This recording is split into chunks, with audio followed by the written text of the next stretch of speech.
Hello everyone and welcome back to Law and Court Cases, and in today's video we're going to be talking about the case that has inspired the latest Netflix docuseries. She created the image of being picture perfect, but she was living a double life. Once her parents discovered this, they wanted it to end, but she did not. Due to this, she took matters into her own hands. Today's story is on Jennifer Pan, so without further ado, let's get into the video.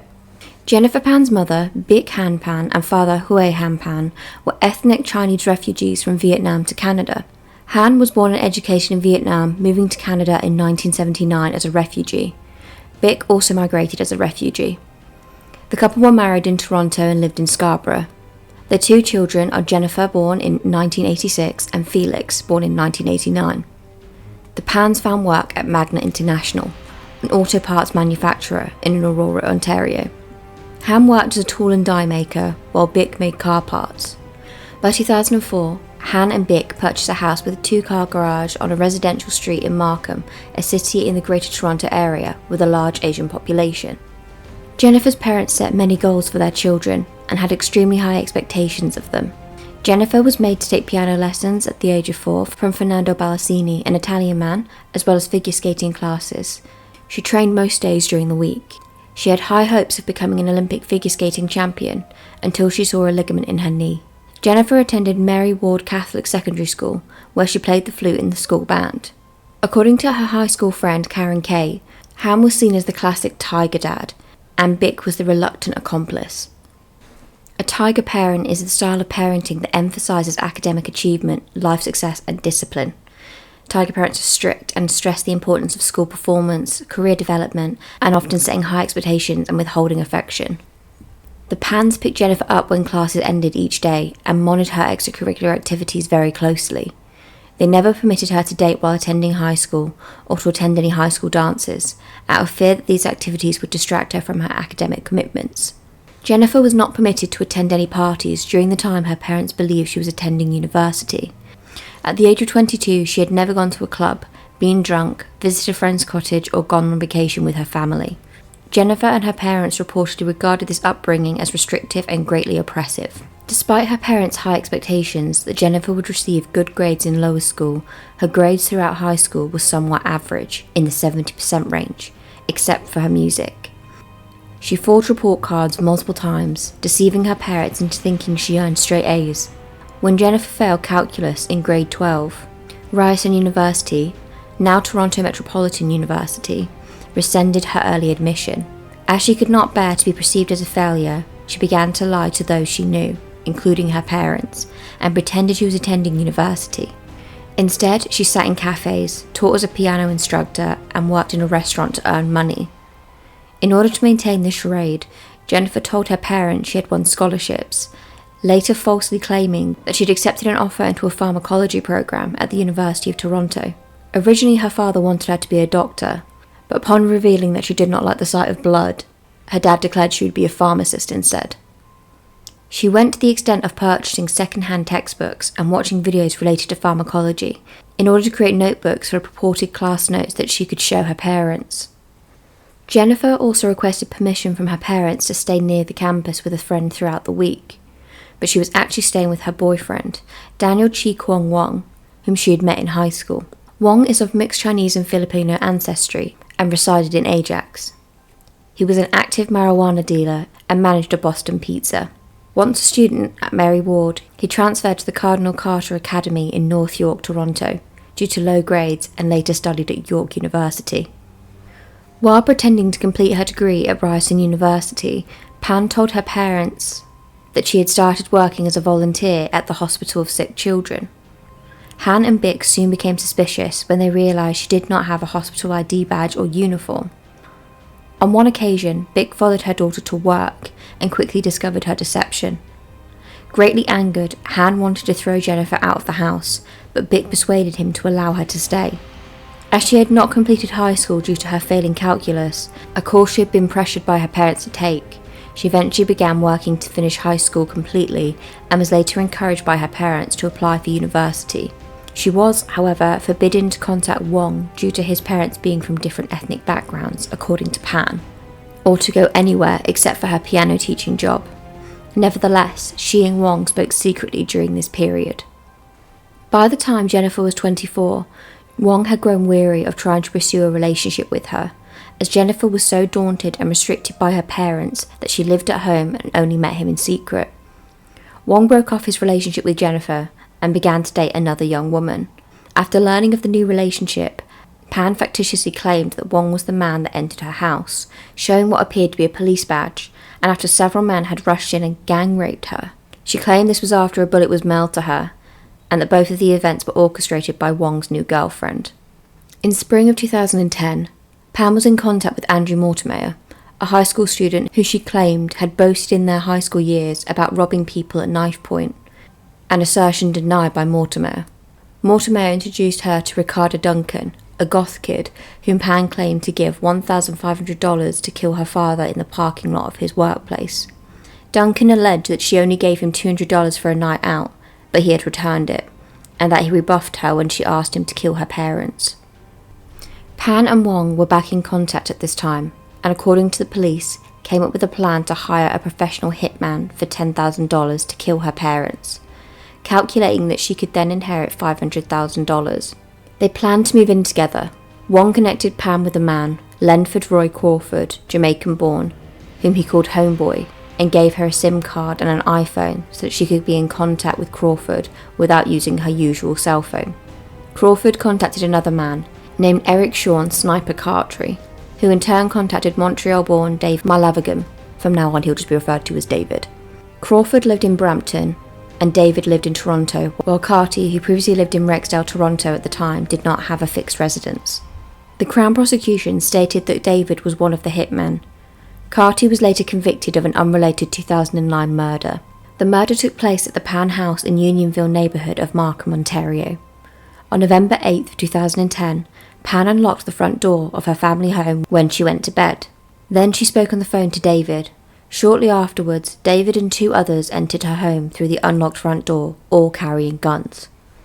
In the court testimony, the Crown did not establish the identity of the other two hitmen. Both Wong and Crawford were at work.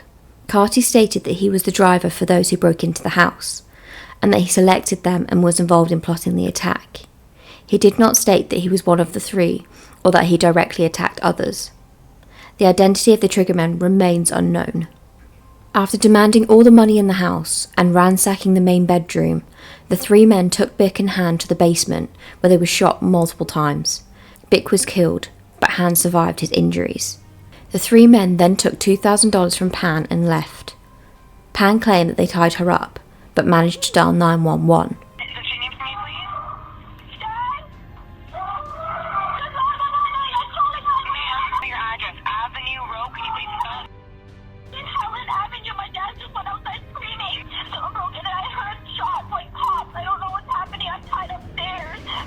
Han Pan was treated at Markham Stelfield Hospital before being moved to a trauma unit at Sunnybrook Hospital in Toronto by aircraft. Police initially believed that the family's wealth lured the perpetrators into the house, but began to grow sceptical as numerous valuable items were not stolen, and the fact that Pan was left unharmed and dialed 911, who had her hands bound together. The evening after the murder, Pan underwent her first interview with the police. Han Pan later woke up from a coma and told police that he recalled seeing Pan whispering to one of the hitmen in a friendly and soft manner. Pan was arrested on November 22nd of 2010. During her third interview at the Markham Police Station, 5th District of York Regional Police. During that interview, Pan admitted that she had hired the killers, but claimed she had not hired them to kill her or her parents. The interrogating police officer, William Bill Goetz, falsely told Pan that he had computer software that could analyse untruths in statements, and that there were satellites that used infrared technology to analyse movements in buildings. In Canada, police are allowed to lie to those who they are interrogating in regard to the evidence in the trial, as well as in regard to the strategies they are using. Goetz had used the Reed technique to obtain Pan's confession. The Reed technique is a method of interrogation. The system was developed in the United States by John E. Reed in the 1950s. Reed was a polygraph expert and former Chicago police officer. The technique is known to create a high-pressure environment for the interviewee, followed by sympathy and offers of understanding and help, but only if a confession is forthcoming. Since the spread in the 1970s, it has been widely utilised by police departments in the United States and, of course, also in Canada. David was arrested at the Jane Finch Mall in North York, Toronto on April 14th of 2011. Carty was arrested at the prison he was held in, Maplehurst Correctional Complex in Milton, Ontario on April 15th. Wong was arrested on April 26th at his place of employment. Crawford was the final suspect arrested, entering custody on May 4th in Brampton. Pan was held at the Central East Correctional Centre in Lindsay, Ontario as a pre-trial inmate. The trial of Pan and her accomplices began on March 19th of 2014 in Newmarket and continued for 10 months, all pleading not guilty to the charges of first-degree murder, attempted murder and conspiracy to commit murder. At the trial, York Regional Police evidence included exhaustive tracking of a mobile device's movements and text traffic, including over 100 messages sent between Pan and Wong in the 6 hours prior to the killing. Further evidence centred around the atypical nature of the break-in, robbery, shootings, and irregularities in Pan's testimony. Pan's obsession with Wong, her lack of true emotion and a confession regarding the attack, and recognition of the trauma she underwent was also detailed. A major irregularity was that Pan was not assaulted, leaving behind an eyewitness to the attack. Evidence from Han, which differed greatly from Pan's version, also undermined her credibility. The trial included over 200 exhibits and over 50 witness testimonies at the trial. Pan, Wong, David and Crawford were all convicted on December 13th of 2014, and each received a life sentence with no chance of parole for 25 years. Originally, Carty was tried with the other perpetrators. Edward Sapiano, Crawford's lawyer, fell ill, so around the summer of 2014, his case was declared a mistrial. In December of 2015, Carty received an 18-year sentence after pleading guilty to conspiring to commit murder, with eligibility for parole after 9 years. According to Carty, he did not wish to subject Han Pan to another criminal trial. Jennifer Pan was sentenced to life with no chance of parole for 25 years for the murder of her mother and attempted murder of her father. Pan's father and brother requested a restraining order to ban her from ever contacting members of her surviving family again. Over the objections of the defense lawyer, the judge filed the order. Pan is also banned for ever contacting Wong again. As of 2016, Pan was incarcerated at the Grand Valley Institution for Women in Kitchener, Ontario. Wong, previously held in Lindsay, Ontario, was at Collins Bay Institution in Kingston, Ontario. David was at the Atlantic Institution in Rayners, New Brunswick. Crawford was at Kent Institution in British Columbia. Carty, who requested to go to a federal prison in Western Canada or Atlantic Canada, was still at the provincial Milhalen Assessment Unit, awaiting his transfer to the federal prison. He later moved to Kent, where he died in his cell on April 26th of 2018. Now moving on to the subject that caused the Netflix docuseries to arise, the appeal and new trial. In May of 2013, the Court of Appeal in Ontario granted an appeal for Pan and her 3 co-conspirators on the first-degree murder charge and ordered a new trial.